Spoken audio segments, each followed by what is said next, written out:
Bonjour à toi et bienvenue dans cette vidéo dans laquelle on va parler d'aisance à l'oral et d'aisance face caméra. Donc c'est peut-être un souci que tu rencontres en tant qu'entrepreneuse. Pour développer ton activité, c'est super important que tu communiques au maximum ton message pour que tes clients sachent que tu existes simplement. Donc que ce soit animer des lives, faire des vidéos et publier tes vidéos, que ce soit également peut-être aller dans les réseaux, pitcher, puis même c'est à chaque fois que tu rencontres quelqu'un, quoi, pouvoir parler de ton activité, de ce que tu fais et de pour qui tu le fais. Ça c'est super important. Donc il faut que tu dépasses ces blocages pour pouvoir communiquer facilement sur ton activité. Je vais te proposer quelques astuces si c'est quelque chose qui est important pour toi. La première astuce que je te propose, eh bien, c'est déjà d'être dans un cercle vertueux. Alors déjà, peut-être c'est quoi le cercle vicieux, c'est quoi le cercle vertueux? Le cercle vicieux, c'est peut-être ce qui se passe actuellement pour toi.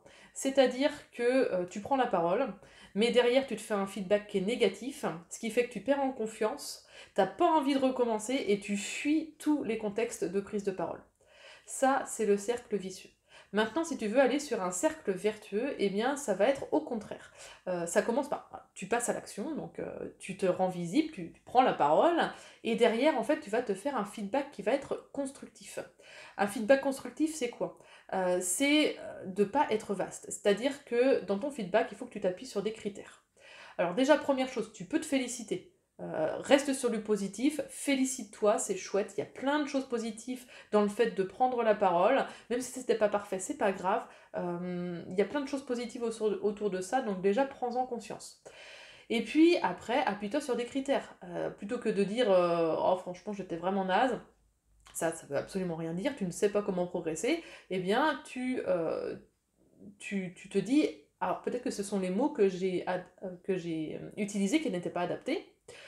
Peut-être que c'était mon paraverbal, donc le paraverbal c'est quoi? C'est ma voix, peut-être que j'ai une intonation qui est un peu trop monotone, je pourrais y mettre un petit peu plus de dynamisme, peut-être que j'ai un volume de voix qui est trop faible, peut-être que je peux pousser un petit peu, j'ai des tics de langage, il faudrait que je les gomme par du silence par exemple, en se familiarisant avec le silence, l'articulation peut-être, donc ça ce sont les critères pour le paraverbal, et puis peut-être aussi au niveau du non-verbal, peut-être que tu avais une posture un petit peu trop fermée, et du coup il faudrait que tu t'ouvres un petit peu plus, peut-être que le regard était dans tous les sens, peut-être que tu n'utilisais pas suffisamment ta gestuelle.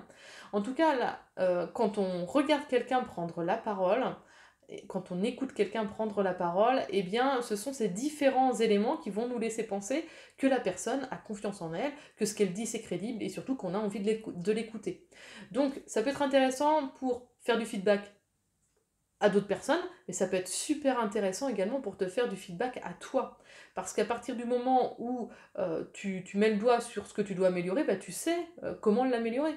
Il suffit que tu recommences, tu recommences, tu recommences, tu recommences, et à chaque fois tu améliores, et bah, c'est comme ça que tu vas réussir à développer ton aisance à l'oral. Voilà. Donc du feedback constructif. Autre chose, super important, l'état d'esprit. Donc même les plus grands athlètes, tous ceux qui réussissent, ils le disent, c'est d'abord dans la tête en fait. Donc l'état d'esprit est super important dans l'entrepreneuriat et il est super important dans la prise de parole. Il y a une étude qui m'a alarmée, dont j'ai pris connaissance il y a quelques temps. C'est une étude qui a été faite en 2005, donc ça date un petit peu. Cependant, je pense qu'elle est d'autant plus d'actualité aujourd'hui. Et cette étude, en fait, elle nous dit qu'en tant qu'être humain vivant dans une société occidentale, on aurait environ 60 000 pensées par jour.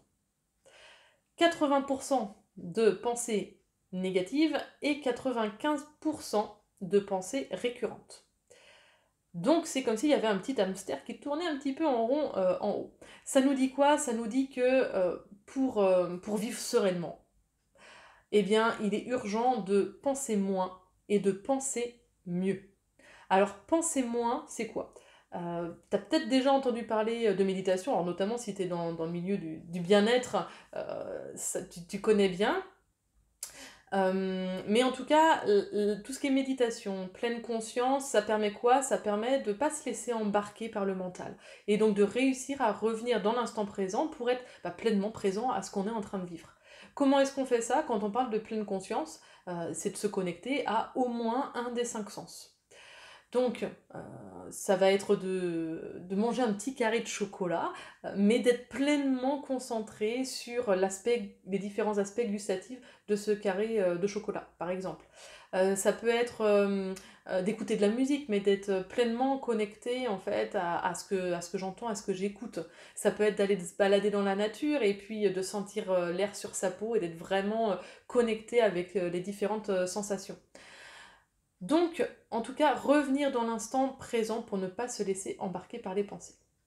Nous sommes des êtres avec un mental assez actif, et puis on pense, c'est normal de penser. Par contre, on peut peut-être prendre le pouvoir sur nos pensées et donc orienter nos pensées, c'est-à-dire les transformer en positif. Pour transformer ces pensées en positif, bah, c'est déjà de prendre conscience des pensées négatives. Ce ne sont que des histoires qu'on se raconte. Les pensées ne sont que des histoires qu'on se raconte. Donc si j'ai envie de croire que je suis nulle et que j'y arriverai jamais, mais c'est voilà, c'est un choix. C'est des conditionnements aussi, là, on est bien d'accord, mais la première étape pour pouvoir transformer ça, eh bien, c'est déjà d'en prendre conscience. Donc, quelles sont les pensées qui te viennent lorsque tu prends la parole? Qu'est-ce que tu te dis? J'ai entendu des choses très dures de femmes entrepreneuses justement qui prennent la parole et qui m'ont dit que quand elles se regardent, quand elles s'écoutent, eh bien elles se trouvent moches, elles n'aiment pas leur voix, elles se trouvent grosses, et ça c'est très très dur. C'est très dur de se dire ça en fait, parce que on est la personne qui vivons la plus avec nous-mêmes. On se côtoie tout le temps, à chaque seconde, à chaque instant. Donc si on se parle comme ça, c'est difficile quand même. Donc c'est vraiment important d'avoir cette bienveillance avec soi-même. On ne peut pas se dire des choses comme ça. C'est pas possible. C'est soit je m'accepte tel que je suis, soit j'entame un processus pour avoir une image qui me va bien. L'acceptation, c'est quand même vachement plus rapide.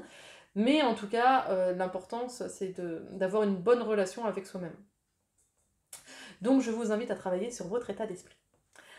Autre chose, sachez que improviser, ça ne s'improvise pas.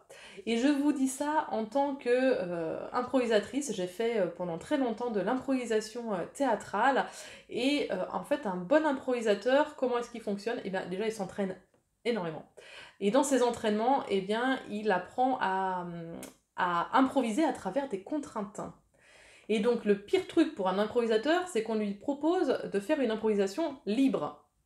Si on lui propose de faire une improvisation libre, eh bien, il va se mettre ses propres contraintes. On a fait l'expérience avec une personne de ma communauté, et donc en fait, je lui ai proposé de raconter une histoire sur un lapin. Voilà, c'était la seule chose, raconter une histoire sur un lapin. Donc elle n'était pas hyper à l'aise, mais elle l'a fait. Et deuxième chose, eh bien, je lui ai proposé de raconter une histoire avec des contraintes. Alors, plusieurs contraintes, c'était qu'il y ait un début et une fin heureuse, qu'il y ait un accident à un moment, et puis qu'il y ait une rencontre amoureuse. Eh bien, ces trois contraintes lui ont permis de structurer sa prise de parole. Et donc ça, c'est super important, de structurer sa prise de parole, pour être à l'aise. Donc, soyez au clair avec ce que vous allez dire, juste au moins peut-être noter des choses, noter des éléments pour pouvoir suivre la trame et pour pouvoir être à l'aise. J'espère que ces différentes astuces pourront vous aider, puisque la prise de parole c'est trop important pour l'entrepreneuse, il faut y aller, il faut passer à l'action. Et dans tous les cas, si vous voulez vraiment aborder cette thématique, eh bien je vous propose un atelier totalement offert pour décomplexer sa prise de parole à 360 degrés. Pour vous inscrire, eh bien vous suivez le lien en dessous de la vidéo. En tout cas, j'espère vraiment vous y voir et je vous souhaite eh bien, une très bonne journée. Au revoir!